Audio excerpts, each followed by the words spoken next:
after the Antifa attack on Andy Ngo in Portland, Jeffrey Miller did a podcast with an Antifa member, and he was talking about how their main motivation isn't necessarily the ideology. It's about taking to the streets and like having fisticuffs and fighting.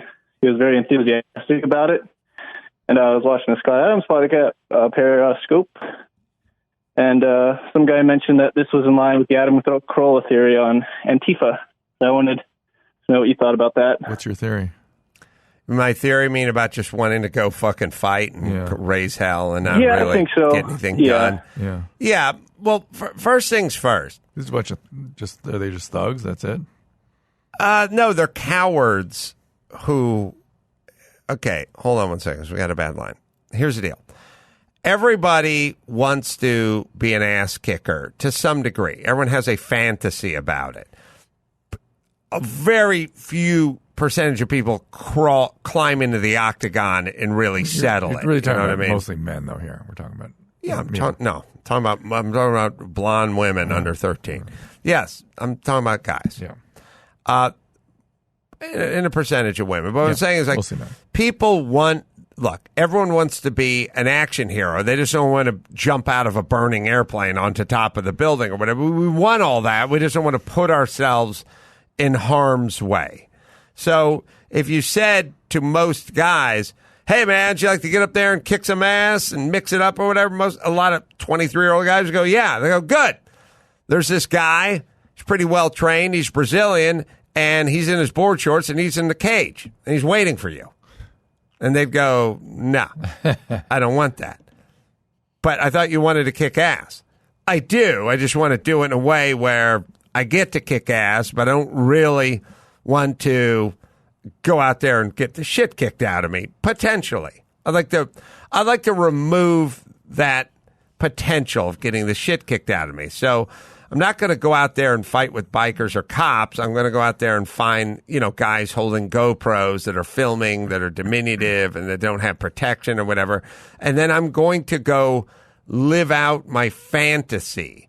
There's a fantasy on both sides. And here's what I'm saying. It's like, hey, women, you want to be Norma Ray? You want to get out there and crusade for the little person? You want to be Harriet Tubman? You want to be Rosa Parks? It's like, yeah, I do, but I don't want to get this shit beat out of me, and I don't want to be whipped, and I want people to think of me like Rosa Parks, but I don't want to get beat up. Or I want to be the guy. I want to be the guy standing in front of the tank in Tiananmen Square. How about that? Okay. But what about getting run over by a tank? No. But I want to be that dude. Right. And that's what lives inside all of us. I'm going to be a decorated war hero, right? Yeah. I don't want to get shot at. Right. Well, in the past, we said, well, we got a problem. Unless you want to be the guy that Audie Murphy, if you want to be the guy at the tip of the spear getting shot at by the crowds, and you're going to get killed, you could be a war hero. If you want to be in the rear with the gear, you'll be safe, but you're not going to be a war hero. Now we figured out a way to have both. You can be in the rear with the gear and be a hero. You can attend the Women's March and be a crusader activist, and meanwhile hang out with another 150,000 like-minded shrews. Sorry, slobbered on myself. So we're doing this thing now where we want all this stuff. It's an extension of the participation trophy.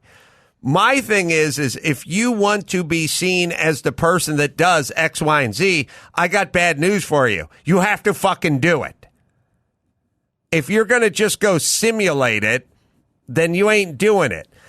Now, weak-minded people and people that have difficulty with character will go out and do it. As I've told you, look, I'm no hero, but here goes. When I fucking chased that dude down the street in Santa Monica and she dropped the purse and blah, blah, blah, everyone who spilled out in the street when the cops got there, it was we. It wasn't he. It wasn't, no one pointed at me when the officer said what happened. No one said that guy ran out in the street. Then later on, when it was safe, we came out. No, they all went, We heard a noise. We ran out. Think about we. When you listen to Alyssa Milano's podcast, she's talking about herself like she's a fucking superhero. You know what I mean? How about speaking truth to power? Do you know what I mean? Right. AOC speaks truth to power. That's why they're constantly putting themselves like, I toured one of the detention facilities. I felt threatened. I was in danger. Oh, yes, but you stood up because you're a superhero.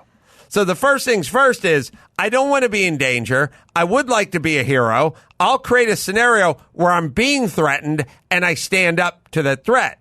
But the threat isn't a threat. But you get to stand up to the invisible threat, which makes you a hero because you're speaking truth to power. Again, truth to power is the guy standing in front of the fucking tank in Tiananmen Square. You're not willing to do that because that takes courage and that takes character. You don't have courage. You don't have character, but you would like the praise that comes with courage and character, and you'd like to get up there and fight the battle and do the thing. And some of it is just get your yayas off. Like, hey, how about the feeling of punching someone? Well, that's great, except for you get punched back. No. How about if they're running and there's 18 of us? Then we get the sensation of punching someone and pushing back and speaking truth to power with no repercussions and no danger. There's even another thing. Danger. That's a lack of character. Those are fucking pussies. And you guys are cowards. And you should see yourself for what you are. And by the way, you've been encouraged by watching all these fucking comic book movies because you think you're in one. It's blurred, man. They're in a costume, too. Right. You can't see their face. There is a famous theme, a story, I forget how Plato broke down his book, what you call him, sort of a chapter called The Ring of Gyges, where this perfectly normal kid finds a ring and he puts it on. If he turns it a certain way, he gets invisible. Right. And guess what he does? He goes, kills the king, screws her wife, steals all the treasury. And that's just what people do if they're in a cloak of invisibility. Right. So on top of that, they're engaged in immoral behavior that they allow their costuming to cover them from. Here's the fucking deal. Everyone wants to say, I've climbed the Matterhorn, or I beat up the heavyweight champ, or I've done whatever. But they don't want to do it because chances are you're going to die on the Matterhorn, and chances are the fucking champ's going to beat you. So what do? You simulate it. You come up with some fucking stupid bullshit story about what you did or how you did it or whatever it is. Now, it used to be dignity prevented you from doing that kind of shit. Those days are gone. But think about all the speaking truth to power. Again, the ultimate truth to power is a guy who stood in front of the tank in Tiananmen Square. That's speaking truth. That's standing up, literally, to power, literally. Do you think AOC wants to stand in front of a fucking tank? No. But she'd like the status. And that's where all the fucking stupid, that's where all the virtue signaling's coming from. That's where all the, I'm going to try to figure out how to, I was a victim of. It's all part of the same weak part of your brain that doesn't regulate character correctly. Sad. And we foment it as a society because everyone wants it. When I was growing up, poor people got their dogs from the pound.